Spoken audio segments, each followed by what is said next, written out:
Ini kita sudah sangat dekat dengan akhir zaman. Hamba-hamba Allah yang kami muliakan, yang paling mengejutkan adalah Nabi menyebutkan ada 10 tanda besar kiamat. 10 tanda besar kiamat ini tidak akan terjadi kiamat sampai yang 10 ini muncul seluruhnya. Dan yang 10 ini harazatun manzumatun fi silk iyuqta'u silkun yatba'u ba'duha ba'dan. 10 tanda besar kiamat ini seperti butir-butir barjan yang di tengah-tengahnya ada ruangan kosong, dapat dimasukkan tali atau benang. Jadi antar satu dengan yang lain itu terhubung gara-gara adanya tali yang menghubungkan. Di bagian bawahnya disimpul sehingga tertahan untuk keluar. Iyuqta'u silkun, ketika simpul bawah itu dipotong, diputus, meluncurlah butiran yang pertama. Apa yang terjadi dengan butiran kedua? Langsung menyusul dengan cepat. Butiran ketiga menyusul juga lebih cepat. Pap, pap, pap, pap, pap, pap, seluruhnya keluar. Artinya kalau yang pertama sudah terjadi, yang kedua menyusul dengan cepat. Enggak pakai 1000 tahun jaraknya, enggak pakai 100 tahun, tidak pakai 10 tahun, tidak, sangat cepat sekali. 10 tanda besar kiamat ini yang pertama adalah terjadinya dukhan. Apa itu dukhan? Kabut debu yang teramat sangat tebal dan panas membungkus bumi selama 40 hari. Saking tebalnya, kata Rasulullah, tidak diketahui kapan malam, kapan siang. Kemudian kabut ini sangat panas. Saking panasnya, kata Rasulullah, orang-orang kafir di muka bumi dan orang-orang Islam yang suka buat dosa sebelum terjadinya dukhan itu sampai melepuh kulit-kulit mereka, menjadi jelek bentuk rupa mereka. Tapi orang beriman yang amal solehnya banyak, sebelum ini terjadi mereka beramal soleh yang banyak, Allah jadikan mereka selamat dan kebal, dan mereka hanya seperti terserang flu dan demam saja. Masya Allah.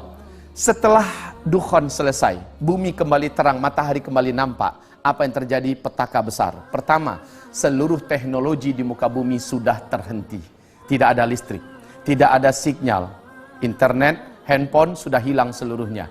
Ini yang dikatakan oleh Rasulullah, ketika Al-Mahdi nanti muncul, kalian semua akan kembali seperti zaman sekarang. Kalian akan perang dengan menggunakan pedang, dengan tombak, dengan panah, dan menunggang kuda kembali. Albert Einstein saat didesak oleh lebih 2000 wartawan seluruh dunia, beliau mengatakan tentang perang dunia ketiga. Dalam keyakinan dan analisa kami, perang dunia ketiga nanti adalah dengan senjata manual. Semua senjata modern canggih yang kalian buat hari ini tidak ada yang bisa dipakai. Persis dengan pernyataan Steve Jobs sebelum beliau meninggal dunia di hadapan ribuan karyawannya. Pernyataan Steve Jobs adalah, setelah saya nanti, tak lama kemudian kalian semua akan kembali ke zaman batu. Persis seperti yang digambarkan Nabi Muhammad SAW dulu. Jadi setelah dukhan, semua teknologi sudah musnah. Kita kembali ke zaman di mana kita dipaksa untuk hidup secara manual. Dan ini yang sangat menakutkan, Pak. Kenapa? Berikutnya, gara-gara dukhan, seluruh yang ada di muka bumi ini, tanam-tanaman, tumbuh-tumbuhan, pada banyak yang mati. Kelaparan merata di mana-mana. Gara-gara lapar, kata Rasul, banyak chaos dan keributan.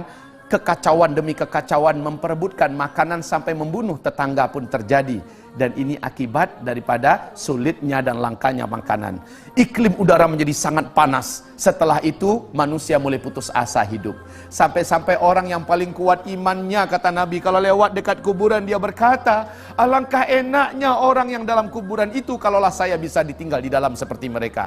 Ini orang beriman loh ngomong. Sementara orang yang tidak beriman, mereka akan putus asa hidup. Mereka hanya memilih salah satu di antara dua cara. Menjadi brutal untuk mempertahankan hidup, atau bunuh diri, mengakhiri hidup. Setelah itu, Masya Allah, waktu azan masuk, Bapak Ibu, silakan berbuka. Air sudah ada di hidangan Bapak-Bapak. Semoga Allah menerima amal ibadah puasa kita. Sambil Bapak berbuka, izinkan saya 5 menit lagi, boleh?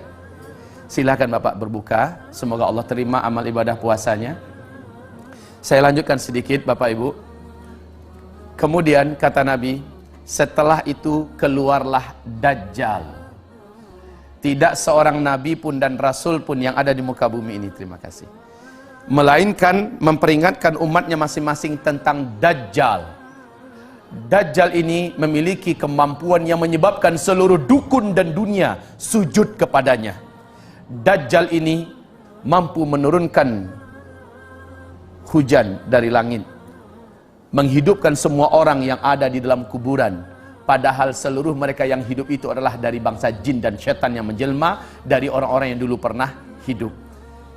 Dajjal ini akan menyebabkan manusia-manusia menguap imannya dan mereka menjadi murtad kepada Allah. Bapak Ibu, Dajjal mengaku sebagai Tuhan dan banyak yang percaya, banyak yang sujud menyembah Dajjal. Dan yang paling banyak menyembah Dajjal, kata Rasulullah, dari umatku nanti adalah kaum wanita. Sementara tanda-tanda Dajjal akan keluar di dalam hadis Sahih Muslim ada dua. Yang pertama, apabila pohon-pohon di kebun kurma Baisan sudah tidak berbuah. Bapak tahu perkembangan sekarang? Pohon-pohon kebun kurma Baisan itu letaknya di Yordania dekat perbatasan dengan Palestina. Sekarang sudah masuk tahun ke-6 tidak berbuah 100%. Sudah tidak berbuah 100%. Bahkan batang-batang pohon ini cenderung mati sekarang, Pak. Yang kedua, dalam hadis Sahih Muslim, apabila Danau Tiberias yang sekarang adalah pusat sumber air utama bangsa Yahudi di Israel, ya, apabila Danau Tiberias menyusut airnya dan berkurang terus. Ketahuilah Bapak-bapak yang kami muliakan, sejak tahun 2003 sampai 2013, Danau Tiberias yang dalamnya dari permukaan sampai dasar itu hanya 45 meter, telah susut 16 meter. Pemerintah Israel sangat-sangat ketakutan hari ini. Sehingga di TV resmi mereka, masih ada di YouTube itu, mereka umumkan ketakutan mereka tidak bisa dibuat-buat. Apalagi akhir 2015, Danau Tiberias, bagian dasar yang paling menonjol dari dasar Danau Tiberias itu sudah nampak kayak pulau-pulau kecil, Pak, di atas permukaan danau. Artinya apa? Semakin susut. Dan ini adalah pertanda besar Dajjal akan keluar. Tidak ada satupun manusia di muka bumi yang sanggup mempertahankan imannya jika ia berjumpa dengan Dajjal. Rasulullah bersabda, tidak ada satu kota pun di muka bumi ini melainkan Dajjal akan masuk ke dalamnya.